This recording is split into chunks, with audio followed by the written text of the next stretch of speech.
নাজিৰাত দিন দুপৰতে চুৰিকাণ্ড। নাজিৰা ৩ নং ৱাৰ্ডৰ নিবাসী বিমান শৰ্মাৰ ঘৰত এই চুৰিকাণ্ড। ঘৰৰ দুৱাৰ ভাঙি চোৰে লুটি দিলে সোণৰ অলংকাৰ লগতে নগদ ধন।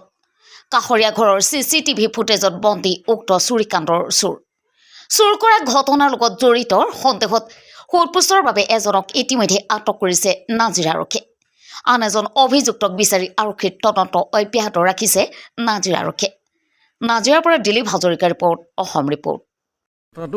ঘটনাটো মানে মই ৰাতিপুৱা 8টা বজাত ঘৰৰ পৰা ওলাই গ'লোঁ।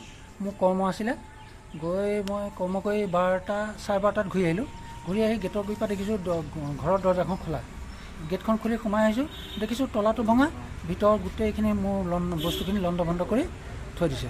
তাৰপৰা মই কাষতে বাইদেউক মাতিলোঁ, বোলো মোৰ দেখোন দৰ্জাৰ তলা ভঙা। বোলে আৰে নহয়, মই বোলো হয় তলা ভঙা, সেইটো তলা ভঙা বোলো হেৰি চাইছোঁ ভিতৰত বিচনা চিচনা চব গোটেই বস্তু বাহানি লণ্ড ভণ্ড কৰি থৈছে। তাত ভিতৰত মোৰ পইচা পাতি, আঙুঠি, চেইন, ঘড়ী চৰি, মোৰ এইবিলাক বস্তু একোৱেই নাই।